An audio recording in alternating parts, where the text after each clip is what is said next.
Hello viewers, welcome back to my channel. So in the last video we have read till here. तो अब हम इसका numerical देखेंगे. So suppose करो that demand increases from 4 unit to 5 unit. So 4 unit क्या है आपकी old quantity है and 5 unit क्या है आपकी new quantity है. Due to fall in price from rupees 10 to rupees 8. Rupees 10 is your old price and rupees 8 is your new price and you have to find the elasticity of demand. ठीक है. So these are the formulas. तो हम इन फॉर्मूले में put करेंगे and then we will get our elasticity. The first thing is कि we need to know the percentage change in QD. तो percentage change in QD का जो फॉर्मूला होता है वो ये होता है which we had already derived in the first video of elasticity of demand. Fine. तो देखो Q1 क्या था आपकी न्यू क्वांटिटी थी तो डिमांड आपकी 4 से 5 हुई है, 4 यूनिट से 5 यूनिट हुई है. 5 unit is your new quantity which is Q1. Q is your old quantity which is 4. Upon में आएगा 4 because अपॉन में हमारी old quantity आती है into 100. See here I have done this numerical step by step. So do remember that you have to do it in the same way. तो हमारा percentage change इन QD क्या आया 25% आ गया. फाइन. सिमिलरली हम percentage change in price भी निकाल लेंगे. So we know that our P1 is 8 and P is 10. P1 is our new price and P is our old price. Calculations करी and we get that percentage change in price is minus का 20%. Definitely minus का ही आएगा क्योंकि आपका price क्या हुआ है, कम हुआ है. 25 क्या था परसेंटेज चेंज इन QD था, 20 क्या था परसेंटेज चेंज इन प्राइस था. हमारा ED आ गया 1.25%. नाउ यू विल से कि यहाँ पर हमारा जो ED आएगा वो माइनस का आएगा विच इज माइनस का 1.25%, but I have written it as only 1.25%. Now why so? देखो नेगेटिव साइन, अगर मैं यहाँ पे नेगेटिव साइन लिख भी देती हूँ तो it indicates the inverse relationship between the price and demand. And जब हम इलास्टिसिटी कर रहे हैं, इलास्टिसिटी वो भी हम डिमांड की कर रहे हैं, जहां पे we have used the demand, उसका अपने आप में ही यही मतलब है कि इनवर्स रिलेशनशिप है. तो इसीलिए हमको ये साइन लगाने की कोई जरूरत नहीं है क्योंकि हम हमेशा एब्सोल्यूट वैल्यूज लेंगे. मतलब कि हम ये नेगेटिव साइन को इग्नोर कर देंगे because as I told you जहां पर हम बात डिमांड की कर रहे हैं वहां पर मतलब ही यही है कि इनवर्स रिलेशनशिप है प्राइस और डिमांड का. सो इंपॉर्टेंट ऑब्जर्वेशन क्या थी इस न्यूमेरिकल से? The first one is absolute value. So we ignore the negative sign and it is always measured and compared in absolute terms. ठीक है. The second one is it is a unit free measure. When I say anything unit free, it means that it is not affected by the units. It is not affected whether the quantity is measured in grams, kgs, tons, and whether the price is measured in rupees, dollar, euro. So it is a pure number and independent of price and quantity units. मतलब कि unit से कोई फर्क नहीं पड़ेगा, आप किसी भी यूनिट में मेजर कर, तो बस आपके पास नंबर होना चाहिए फाइंड आउट करने के लिए और वो भले ही किसी भी यूनिट में हो. The third and the important one is it is affected by only percentage change. This delta means change.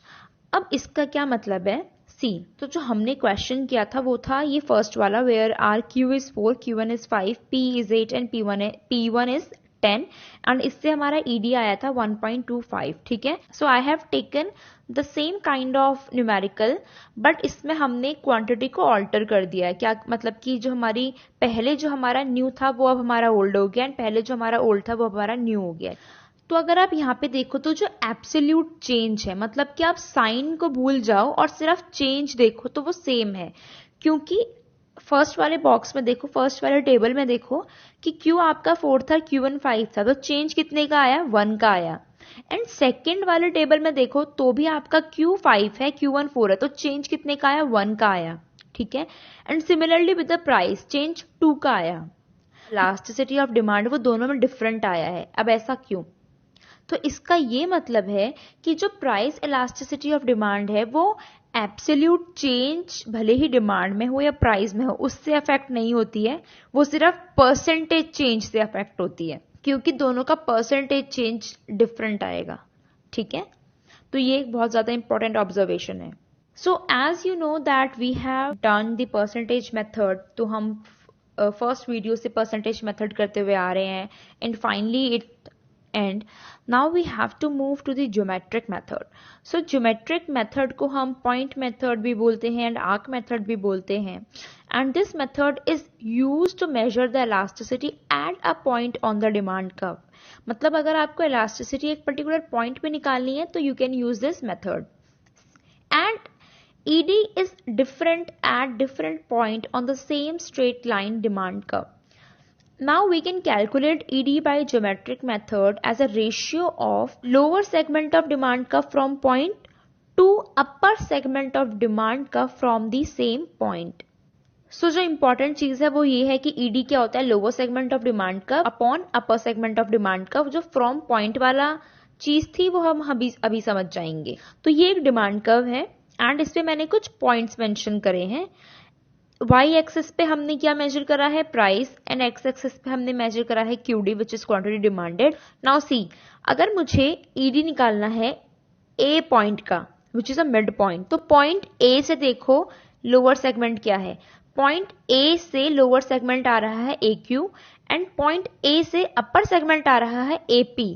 अब क्योंकि ए हमारा मिड पॉइंट है तो ए क्यू और ए पी भी सेम है, मिड पॉइंट है ना, तो दोनों सेम है. जब दोनों सेम है तो ईडी तो हमारा 1 आ जाएगा. मतलब अगर ए क्यू भी 5 है और ए पी भी 5 है, दोनों कैंसिल आउट हो गए एंड 1 आ गया. तो इसको हम बोलते हैं यूनिटरी इलास्टिक डिमांड. अब इसका मतलब क्या है, इसका मतलब ये है कि अगर प्राइस सपोज 100% से चेंज हो रहा है तो क्वांटिटी में भी 100% चेंज आएगा. अब हम मेजर कर रहे हैं इलास्टिसिटी एट पॉइंट बी से. अब बी से लोअर सेगमेंट क्या है, बी क्यू. नीचे देखो तो बी क्यू है एंड ऊपर देखो तो बी पी है. ठीक है, अपर सेगमेंट क्या है, बी पी है, लोअर सेगमेंट क्या है, बी क्यू है. अब क्योंकि आपका जो बी क्यू है वो ज्यादा है बी पी से, इसका मतलब क्या होगा कि जो इलास्टिसिटी है वो ज्यादा होगी 1 से, which means it is a highly elastic demand. अगर ऐसे समझ नहीं आ रहा है कि ज्यादा होगा कम होगा मतलब कि बी क्यू, तो आप नंबर ले लो. तो देखो ये तो आपको ग्राफ से भी दिख रहा है कि जो आपका बी क्यू है वो ज्यादा है, तो आप क्या करो, बी क्यू को आप ज्यादा करो. मतलब बी क्यू को आप न्यूमेरिकली नंबर जो है वो ज्यादा लो एंड बीपी का नंबर कम लो. तो सपोज मैंने यहाँ पे लिया है 8 and 6 and then I get the answer 1.3. अब डेफिनेटली जब बी क्यू ज्यादा है तो मतलब जो न्यूमरेटर है उसमें वैल्यू ज्यादा आएगी, डिनोमिनेटर है उसमें वैल्यू कम आएगी. एंड जब ऐसा होगा तो डेफिनेटली जो आपका आंसर है वो 1 से ज्यादा आएगा, मैथमेटिकली भी अगर आप देखें तो. एंड जब ऐसा होता है then we call it a highly elastic demand. इसका मतलब क्या है, इसका मतलब ये है कि अगर प्राइस में 100% चेंज आएगा तो क्वांटिटी में उससे ज्यादा चेंज आएगा, क्वांटिटी में 100% से ज्यादा चेंज आएगा. The third one we are measuring is at point P. Point P पे अगर आप देखो तो आपका लोअर सेगमेंट तो पी क्यू है लेकिन अपर सेगमेंट कोई भी नहीं है, there is no upper segment of demand curve. जब आपके नीचे मतलब कि जब हम न्यूमेरिकली मैथमेटिकली सॉल्व कर रहे हैं डिनोमिनेटर में कुछ है ही नहीं, मतलब जीरो है, तो जीरो से अगर कोई चीज डिवाइड करोगे तो आंसर इन्फिनिटी आता है. एंड जब ईडी हमारा इन्फिनिटी होता है तब हम उसको बोलते हैं परफेक्टली इलास्टिक डिमांड. इसका मतलब ये है कि प्राइस में कोई चेंज नहीं आ रहा है, फिर भी क्वांटिटी में चेंज आ रहा है, फिर भी क्वांटिटी डिमांडेड हमारी चेंज हो रही है. एक पर्टिकुलर प्राइस में मतलब प्राइस कांस्टेंट चल रहा है लेकिन फिर भी उसकी क्वांटिटी जो है वो बदलती जा रही है. Now we are measuring the elasticity at point C. C पे आपका लोअर सेगमेंट क्या है, सी क्यू है एंड अपर सेगमेंट क्या है, सी पी है. तो देखने से ही पता चल रहा है कि सी क्यू कम है एंड सी पी ज्यादा है. सी पी आपका क्या है, डिनोमिनेटर. अब डिनोमिनेटर ज्यादा हो गया एंड न्यूमरेटर कम हो गया तो डेफिनेटली जो आंसर आएगा वो 1 से कम आएगा. ठीक है, सेम अगर नहीं समझ आ रहा है take one number and then आपको आंसर मिल जाएगा आपका. When are ED is less than 1 we call it less elastic demand. मतलब अगर प्राइस में 100% चेंज आएगा तो क्वांटिटी में 100% से कम चेंज आएगा, इसीलिए हमने बोला है लेस इलास्टिक. अब देखो पॉइंट क्यू पे लोअर सेगमेंट तो कुछ है ही नहीं, अपर सेगमेंट हमारा है which is QP, lower segment नहीं है, तो इसका मतलब क्या है, अब न्यूमरेटर जीरो हो गया. एंड जब न्यूमरेटर जीरो हो जाता है and when zero is divided by any number it gives us zero, it results as zero. तो ईडी जब जीरो है तो हम उसको बोलते हैं परफेक्टली इन इलास्टिक डिमांड. अब हमने यहाँ पे इन इलास्टिक वर्ड यूज कर दिया है, मतलब प्राइस में 100% चेंज आ गया तो भी क्वांटिटी में कोई चेंज नहीं आ रहा, तो भी क्वांटिटी उतनी की उतनी ही है. So we are done with the percentage and geometric method and see you in the next video.